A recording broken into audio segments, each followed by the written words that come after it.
Hey yo, it's Brian here. Today, talking about the San Francisco 49ers. Freestyling this one, no edits, nothing like that. Just talking about the 49ers 2021 season and how the team has proved everybody wrong, from the media, Niner faithfuls, including myself. I mean, I'm never wrong, right? Anyways, 49ers, they've done a great job all year long. They're all the way in the NFC Championship game at home in Los Angeles. I hope you guys got that reference right there. But anyways, I'm excited to talk about this. I hope you guys are excited to listen about this. And this is just me ranting, banting about how all these players, these coaches, when gone through adversity, they've gone through all the way and made it all the way this far. I hope they can finish it in a few weeks or two to win the Super Bowl, because I want to see the 49ers win the Super Bowl. I'm pretty sure everybody watching this video wants to see this team win the Super Bowl, because it's been a lifetime since they won it. We talk about the Cowboys, other teams, but the 49ers, they're right behind the Cowboys in terms of that. Actually, the Cowboys are 1 year ahead of us in terms of gap between their last Super Bowl win and all the way until the present day. So I'm hoping they can kill the deal, and I think they will. They have a tough opponent in the Rams. They're probably going to have a tough opponent against either the Bengals or the Chiefs. If they win this matchup, it's going to be a fun one. Going to be a fun weekend for NFC/AFC Championship games. All right, so let's look at the whole totality of the 2021 season right now and seeing what went right, what went wrong. I'd say the first two games, the Lions and Eagles, it went completely correct in terms of winning the games, but the Lions game, we almost choked that one. I remember we were up 40-17, and then the Lions almost made a comeback. Deebo Samuel fumbled. George Kittle couldn't get an offsides punt, whatever it's called, and they almost came back. Yeah, Jared Goff, of all people, almost led the comeback against the 49ers then. The Eagles, slugfest, nothing too crazy, but the 49ers were able to eke out a win over them, and the struggle starts happening. The Packers lose on a last-second field goal. I mean, the losses that really affected me, that really kind of got me like, oh, this season's kind of over, was maybe against the Colts on Sunday Night Football in that rainy Levi's game, and the game against the Cardinals against Colt McCoy, the second matchup in San Francisco, of all places. That game was just like, oh man, this season's going to be a big disaster. Nothing's going to be happening. I mean, when you have Kyler Murray, DeAndre Hopkins, AJ Green out this whole matchup, and you just have to face Colt McCoy and a good James Conner, not Pittsburgh Conner, but still good enough to be a great running back in the NFL. It was really, really just disheartening and terrible to watch at that time on Sunday afternoon. I just was like, man, I don't think we're going to make the playoffs. The season's over. You might as well just start Trey Lance for the rest of the year and just have some fun the rest of the time. But luckily, the 49ers, and I got to give credit to Kyle Shanahan sticking with Jimmy Garoppolo the whole time when you had a rookie quarterback just waiting in the wings to be the starter for the 49ers. Was Trey Lance ready? Probably not. But at the same time, it's nice to give him some playing time once in a while. He had two full games against the Cardinals the first time. Did okay. He did have a pick in the first pass of that game, but he was able to try as much as he can. Kyle Shanahan went all Madden and decided to go to fourth down every single time, and none of it worked. I think they only converted one time out of like six in that matchup. And the game against the Texans, he played a little bit of Madden as well. I thought we were going to lose that game, but Trey was able to have a second half rally, did a really good job, and won that game for us, and got us to still be alive in the playoffs. I give him credit for that. But Jimmy G, he stuck with him the whole time when he was healthy, and I got to say, that takes balls right there, because I think a lot of people had some doubts with Jimmy during the middle of the season after that loss to Arizona. It was like, I mean, I know that wasn't his fault for losing that game. It was more mistakes, fumbles, stuff like that. But, we know what Jimmy is for the past few years now. Great quarterback, talented quarterback, can make the right plays, but turnovers and not being able to stay healthy. So far, all the way to the NFC Championship game, he's been able to kind of stay healthy. I think he only missed 2 games this whole year, so that's pretty good. And when he's able to play a full season, the 49ers have big success. See 2019 right there. So that's what I'm going to have to say right there about Jimmy. I'm still giving him credit for what he has been doing for the 49ers this whole time in San Francisco, and also this year with a lot of adversity, being 3-5 and rallying all the way to an NFC Championship appearance. Defense turned around big time. I think the big problem, as we all know, was the defensive backs position. It was just in a stray. It was very messed up early in the middle of the season, but there was just some click, some change to where they're actually being okay. They're actually competent, and I got to give them credit for that as well. And the breakout stars for me, I would say on the defensive side of the ball in particular, Eric Armstead, number one by far. I mean, when DeMeco Ryans, very good defensive coordinator, being able to switch him to defensive tackle and being able to get to guys in the middle, along with Nick Bosa, Artie Key, all those guys. Yes, a lot of success right there, and he was the big breakout star in 2021. I would never thought I would say that about Armstead.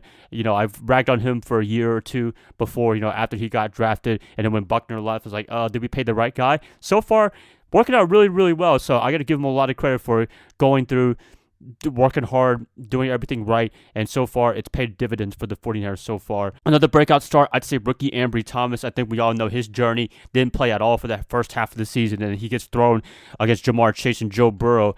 Had a terrible game, to be honest with you. But after that, just with more playing time, he's had a lot more success, and then his final great performance against the Rams when he had that interception over Odell Beckham Jr.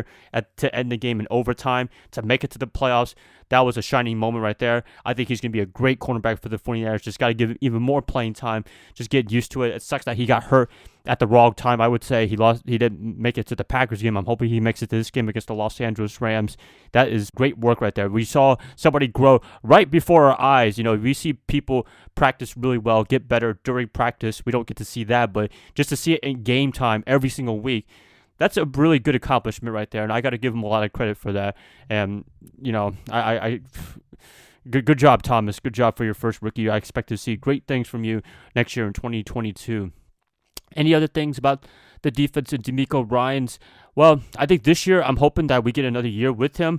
I don't know. I think some of the coaching jobs are finally getting slotted into being head coaches. I think Matt Eberflus, I can't say his name. He's from Indianapolis, defensive coordinator. He went to the Chicago Bears, so that's a closing there.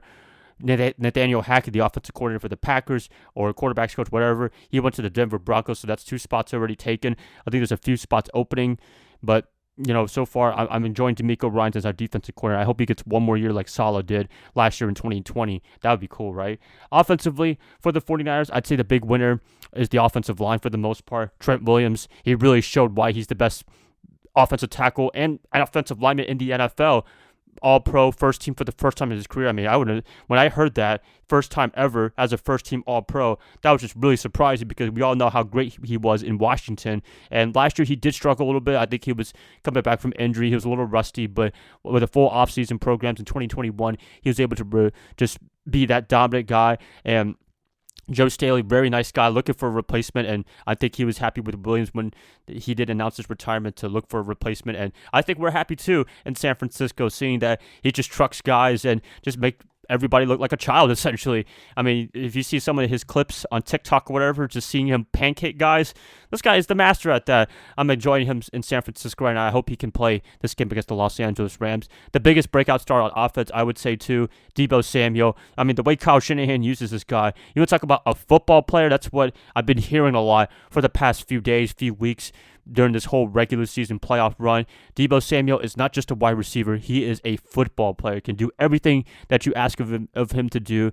And yeah, I think everybody in the NFL is looking for their next Deebo Samuel. Kyle Shanahan, we talk about his offensive genius. Sometimes it's a little overrated at times, but it's mostly because of his clock management and the way he runs the fourth quarter. It's like he's allergic to the fourth quarter, whatever. But when he's on top of his game in terms of offensive play calling and creative designs, Look no further to Deebo Samuel. This is why he is one of the top play callers in the NFL, along with Sean McVay and Andy Reid, Sean Payton, all those guys, and as NFL coaches. Deebo, I mean, I don't need to explain myself. I think I made a YouTube short just talking about my favorite player with the 49ers early in the season. I think this was like week 3 or week 4 during 2021, and he's really shown out to be one of the best football players in the NFL, I would say. Receiver, yeah, you could probably give a couple of edges, maybe Cooper Kupp or Devontae Adams, but if you're talking about the whole package, this is the guy you want right here. This is the guy I would take in the first round if there was just an all-receiver draft in 2022 just to pick wide receivers. I would pick him number 1 just with the things that he's able to do, not just as a receiver, but as a running back, even as a quarterback, getting that touchdown to Juwan Jennings in the game against the Rams, the last regular season game. That was very impressive. So, just the way Kyle Shanahan uses him, it's effective. And also the running game, Elijah Mitchell out. I mean, if you have Deebo Samuel just being a full-time running back, that's going to be some problems right there. He's a very strong man. It's hard to get this guy down. And if you get this guy down, you kind of got lucky or he slipped or something like that. But it's hard to get him. You need to like triple team this guy in order to bring him down and call it a down right there. So, number 19, one of my favorite players with the 49ers, favorite player right now, actually, to see and watch play every time. Every time he's going into motion, every time he's lined up in the backfield, lined up in the X or Y position, whatever, in the wide receiver position, that it just makes me excited. It's like they're going to get the ball to him. A lot of times, yes, they would. They have right there.